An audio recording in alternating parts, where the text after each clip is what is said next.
Welcome back, my favorite Tzaddikim and Hasidim. I hope you're doing well. In today's video, we're talking about the issue of animal rights. And not only has this been an important issue in our time, but throughout time. And once again, we'll be looking at the different perspectives found within Judaism, Christianity, and Islam. And contrary to the video about autism, I think that we'll actually find a lot of agreement on this subject. Let's get started.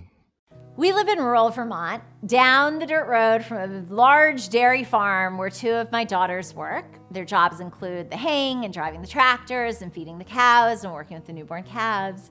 So we love animals. We have a great respect for animals, and we are very grateful to these animals for the sustenance they provide us.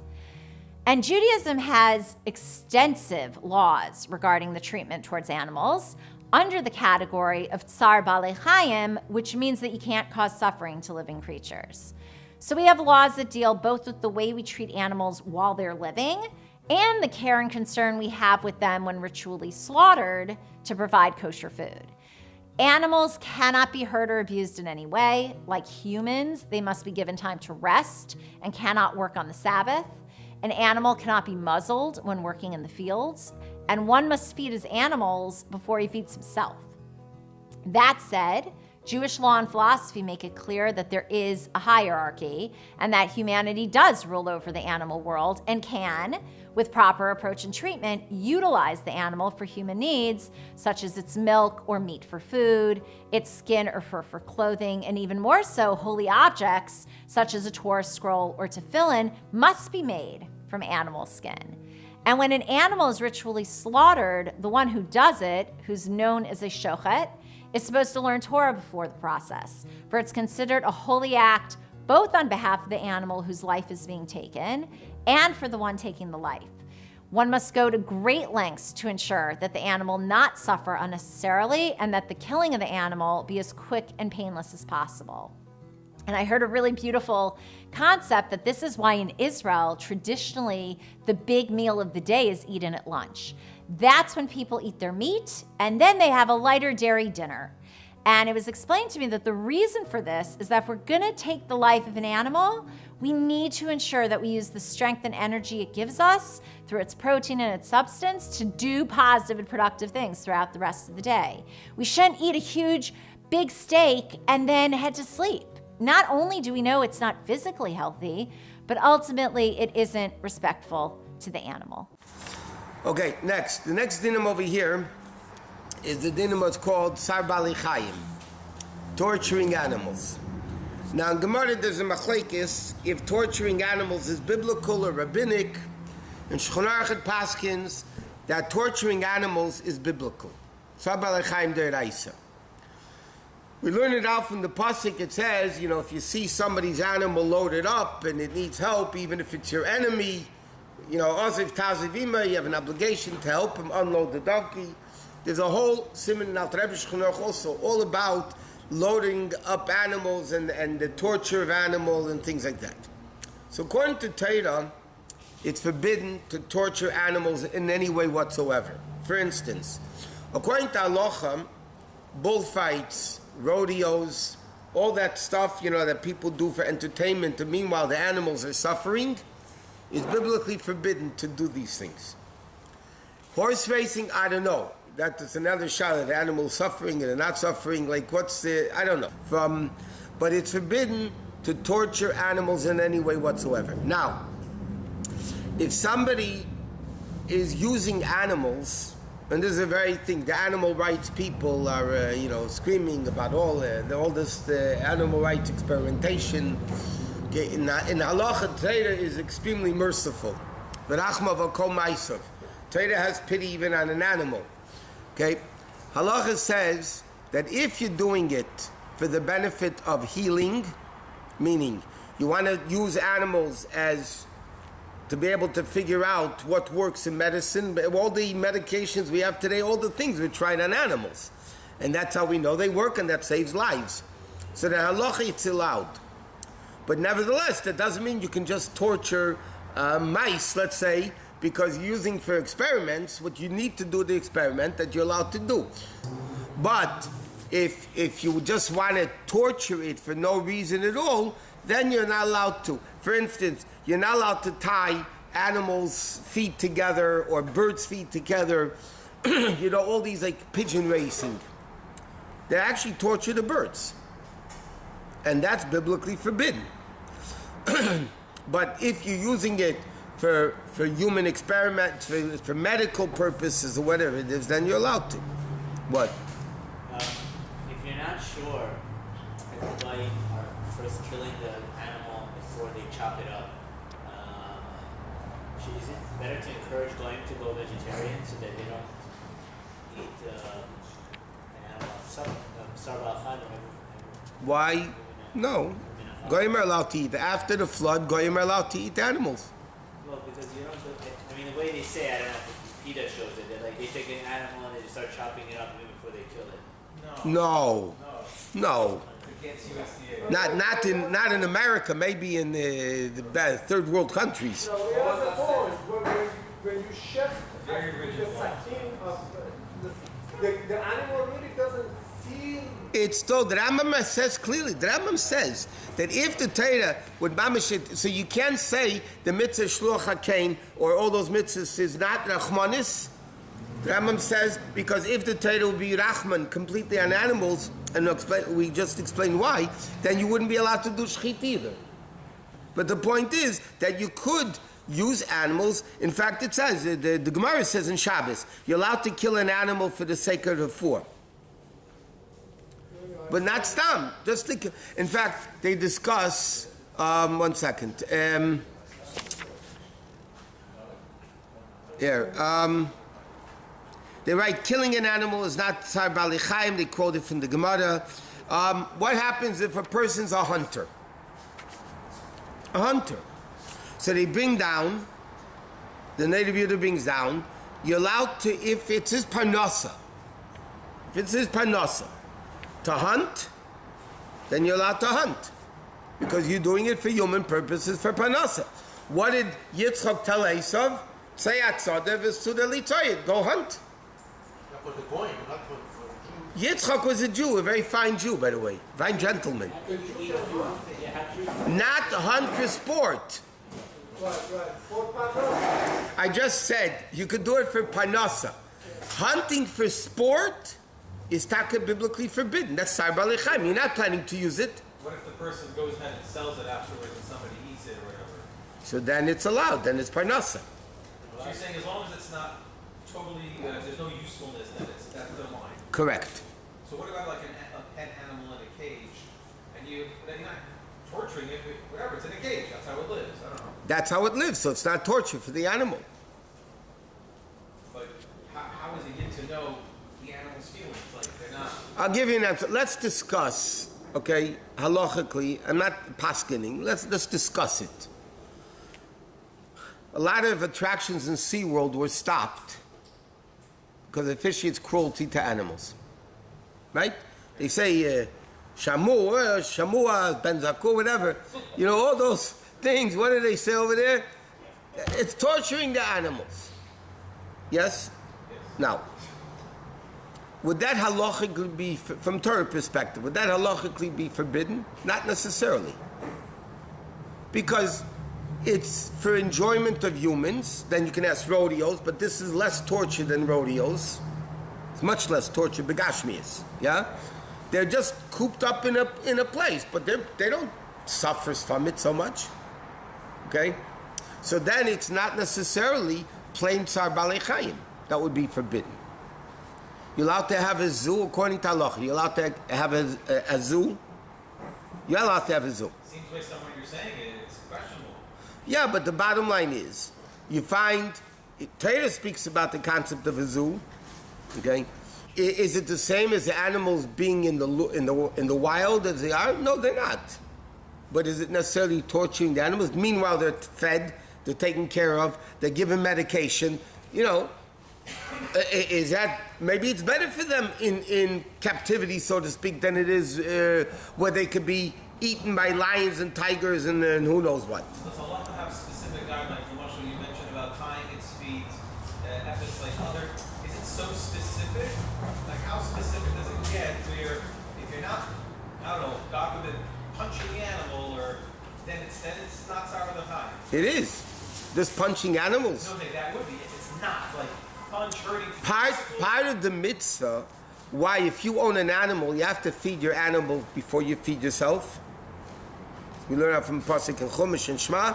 V'nosati esav b'sotcha levehemtecha, and then v'chalta v'savota. So the Gemara learns out that by eating, not by drinking, by eating, you have to feed your animal. That's what the Pasuk says. Hashem says, I will give grass in the fields for your animals, and then you'll eat and drink.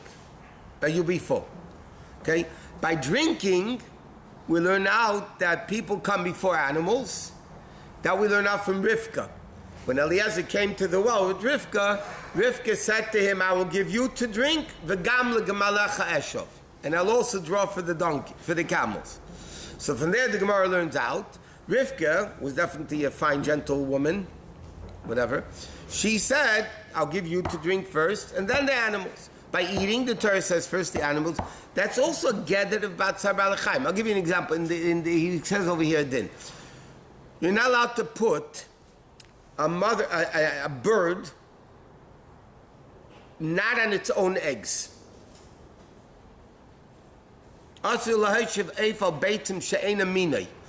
If it's a different species. Different species. Why? Because Tzar Ba'al Chaim, it's torture. Okay, what about veal?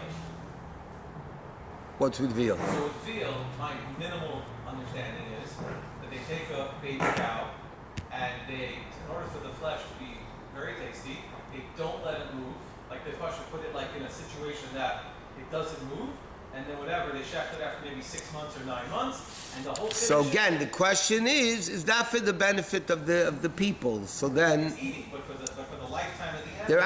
I once saw, by the way, that people do discuss in halacha, the concept is that Tzar Ba'al Chaim, but the paskin it's not, because it's for the benefit of people. Animals were created for the benefit of people. But if you're torturing an animal in the process of prepping it for people, is that considered something? No, if there's no reason for the torture. I mean, with the veal, that's the whole thing. How about the concept of the firstborn animals in Israel that they make a mum in it? They don't make a mum. They let it graze until it gets a mum. Yeah, but then you're not allowed to do anything else with it. It's hegdish. So you have to make it have a mum. And then you could sell it or pay it. You have to redeem it. And it's not hegdish anymore. So, foie gras, where like you're force feeding a goose, I think. That could be Tzar Ba'al Chaim. Unless if they said, again, fattening it up for people to have a better food. Yeah, that's the reason. But apparently they're over pushing the food. So then I'm not saying it's not questionable. It could be it's questionable. Well, it's done, even the Frum Shlachtaizer. Right. And it's under Rabbanim that are Machshirim. So again, obviously it's allowed because it's for the benefit of a person. Rabbi, But if we don't learn Bris Milah from Abraham before getting there, how do we learn from Rivka about feeding or drinking before animals? one is halacha, one is morals. Morals you learn before Matan Torah. Halacha you can't. I see people, they fight for animal rights. There are animals that are extinct. There are groups, advocacy groups, that fight for animals that are going extinct, but not Muslims. Muslims remain quiet. While our Quran, our Ahadith, our Ahlul Bayt, they fought for animal rights. Look at the Quran. وَمَا مِن دَابَّةٍ فِي الْأَرْضِ. There's not an animal on earth. وَلَا طَائِرٌ يَطِيرُ بِجَنَاحَيْهِ. And not a single bird that flies with its 2 wings. إِلَّا أُمَمٌ أَمْثَالِكُمْ. They are nations just like you. Just like we humans, we are nations. So are animals. They are nations. مَا فَرَّطْنَا فِي الْكِتَابِ مِنْ شَيْءٍ ثُمَّ إِلَىٰ رَبِّهِمْ يُحْشَرُونَ. Animals will be resurrected on the Day of Judgment.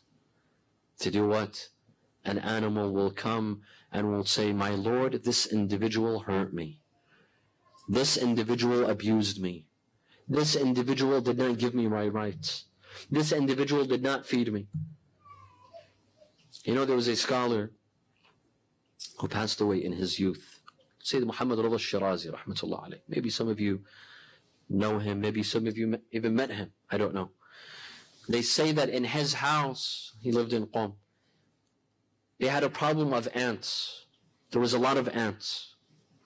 His family wanted to bring, what do you call it? Raid or whatever, to destroy the ants. He said, no. Just like we live in this house, ants live in this house. They also live with us in the house. He refused to hurt ants. This is the teachings of Islam. That we don't even hurt animals. I see on Twitter sometimes pictures of these crazy people. They go and hunt giraffes and they take pictures and they smile. Have you seen that on social media? They take a picture with a huge giraffe, a beautiful animal. Why would you kill that animal? And they take a picture, a selfie with a giraffe, a dead giraffe. Or with a tiger, they're carrying a tiger, a dead tiger. If you're brave, you'd carry that tiger when it's alive, not when it's dead. And they take a selfie for people to like and retweet. You kill an animal for a couple of likes and retweets? What will you answer God on the Day of Judgment? Islam frowns upon this.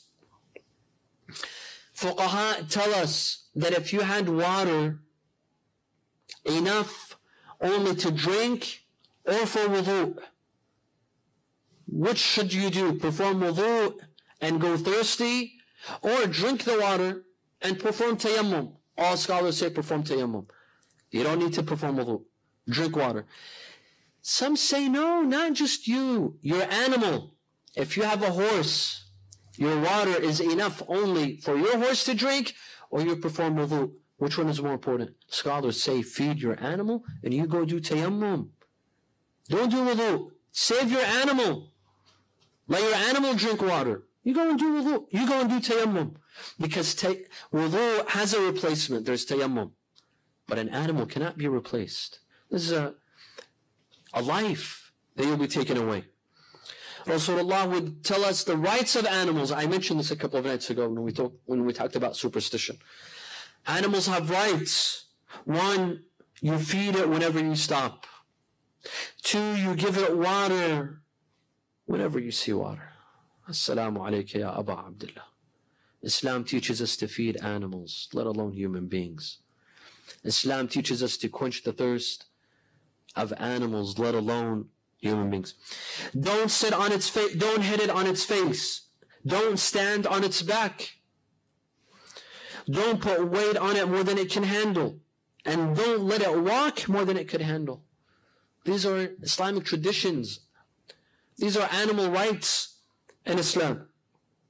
Another hadith by Rasulullah that says, do not harm animals. Allah will punish those that harm animals. And we should forgive disobedient animals. If you have a disobedient pet, a disobedient animal, forgive them. Forgive that animal. And there's a reward, subhanAllah. There's a reward for those that forgive a disobedient pet and a disobedient animal. Where do you find this other than in Islam? Rasulullah forbade animal fights here in the West.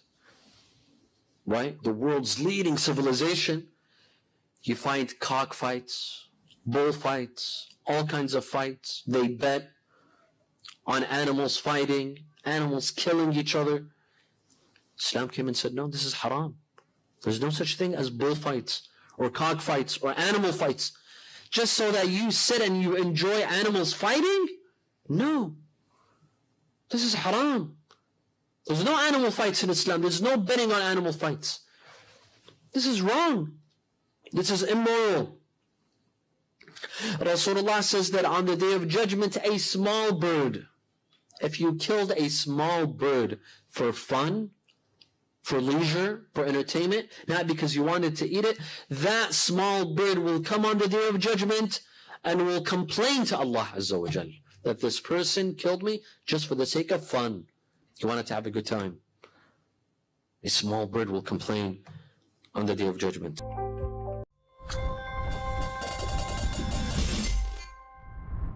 I'm here with Randy Alcorn. Thank you for joining us here at the ERLC. Great to be with you. So you've written quite a bit about the treatment of animals. You had a dog that you've written about and some pets you've written about. I think most Christians might have a category with animals. Maybe you should treat your pet well, but maybe you don't have a fully developed idea of why Christians should care about the ethical treatment of animals. So can you kind of enlighten us on why that's important? Well, if you look historically in Genesis 1 and 2, you have people who are the climax of God's creation. You start with the inanimate, and you work all your way up, and then you've got vegetation, and then you've got animals. And animals are living beings, and clearly something big happens when living beings come on the stage. Then the higher living beings, created in God's image, that's us. And so then we're given responsibility, Adam and Eve on behalf of the whole human race, given responsibility to do what? Care for the animals. And the animals then, as the second most important aspect of God's creation, are the first most important thing for us to care for that's under us. I mean, first would be, of course, caring for other people, obviously maintaining our relationship with God and, all of that. But then next would be animals. And so Scripture puts a high value on animals. You have God in the book of Job, for instance, talking about the horse. Behold the horse, and it goes on, verse after verse. Clearly God is proud of this animal who eats up the ground as he runs, and he's noble, and he's fierce, and he's this, and he's that. And then describes the ostrich, which is a pretty funny-looking bird, and describes all these things. And in Psalm 104, where it talks about Leviathan, who you made to sport or to play in the depths of the waters, and how the waters teem with living beings. And you have these descriptions of the animal world. You also have Proverbs that says the righteous man cares for the life of his beast. He takes good care of the animal entrusted to him. That's what a righteous person does. In terms of ethical treatment of animals, of course, it's always going to be true that somebody will take too far some concept that's good. But we have this problem as Bible-believing Christians sometimes of throwing out the baby with the bathwater. Right. I want to expand on that a little bit, because I think sometimes when Christians hear about ethical treatment of animals, their mind automatically goes to organizations like PETA who really take it too far and seem to. What's the danger of taking it too far? I mean, I'm guessing it's that when people are diminished, right? Is that? Yeah, I think it's when people are diminished and where too much is made of animals, in the sense that we see in Genesis 9, where animals were first given over to human beings to be able to eat them. Interestingly, not only were they not eating animals in Eden, but between Eden and the flood, it was just green plants that people ate.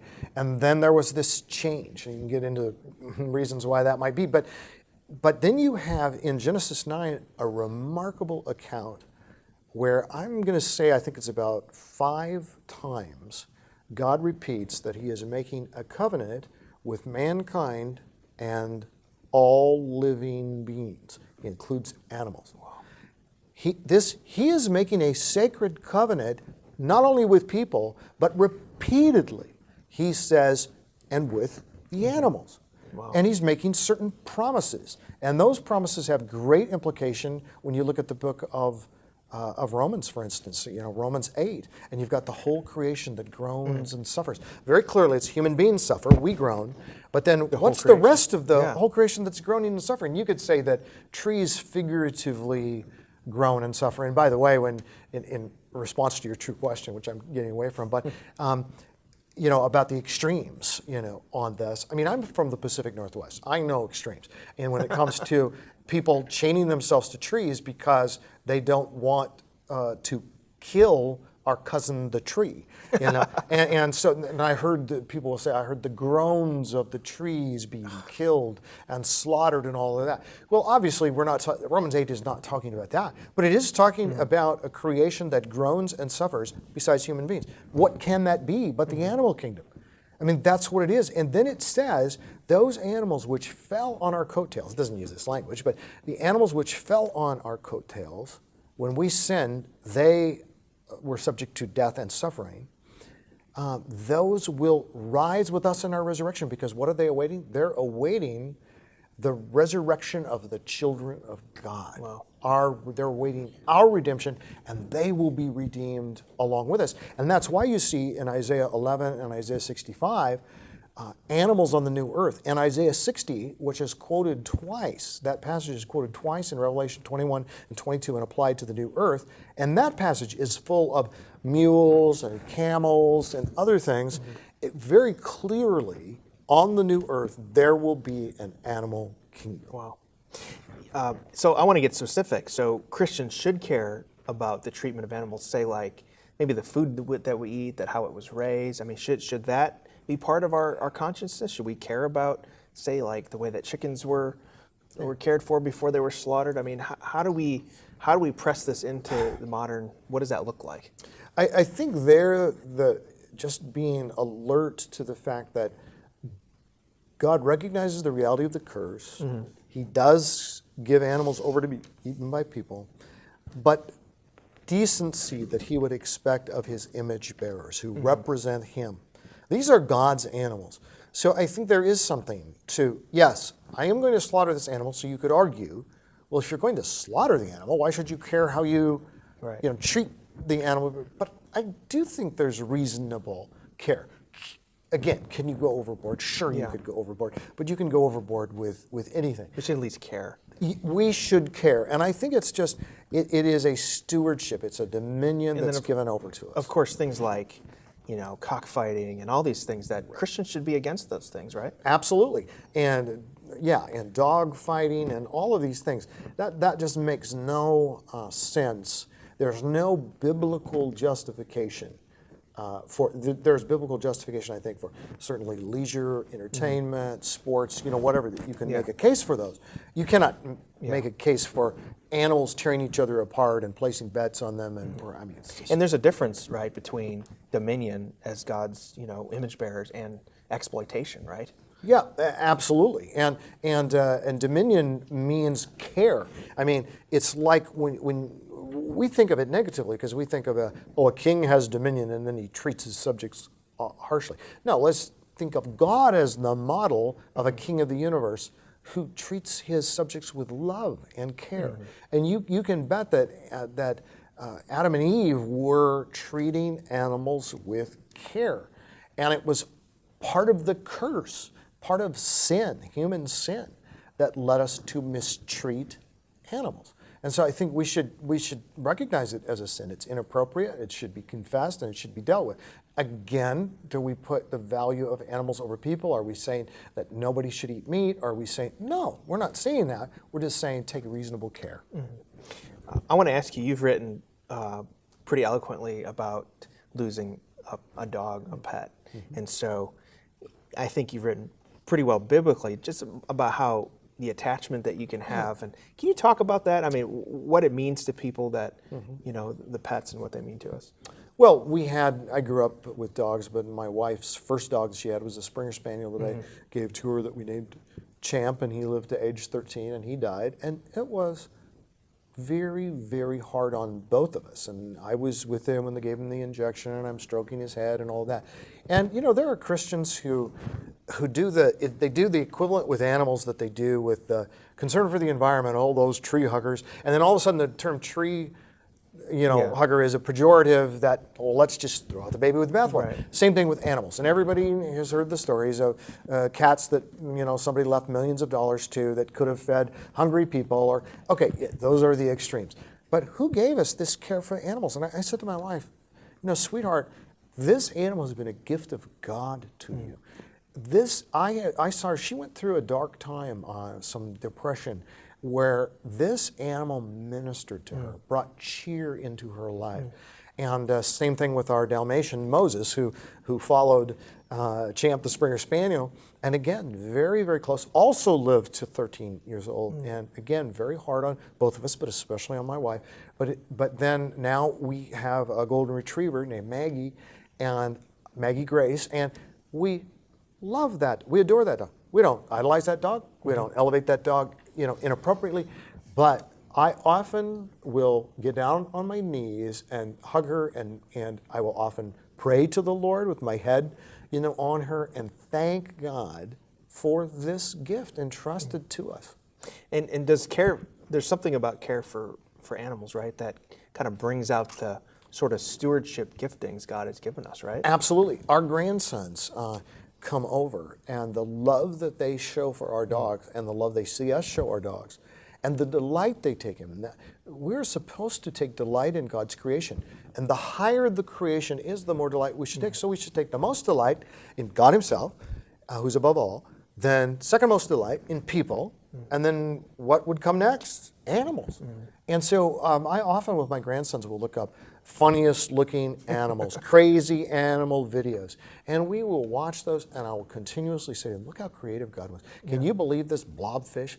It's ugly, but it's wonderful. And you look at all of these crazy looking things, and the chimpanzees and baboons and the different things they have, those animal friendship things, those weird animal friendships.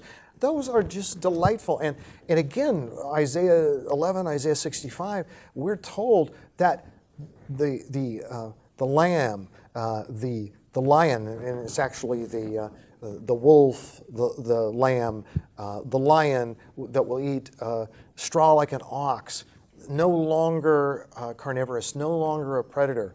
They will be released from the curse of suffering and death along with us. That's a great word. Thank you, Randy Oakland, for joining us here on ERLC. My pleasure. All right, so that wraps up our survey of the view of the three major Abrahamic religions, Judaism, Christianity, and Islam, about the topic of animal rights and ethics.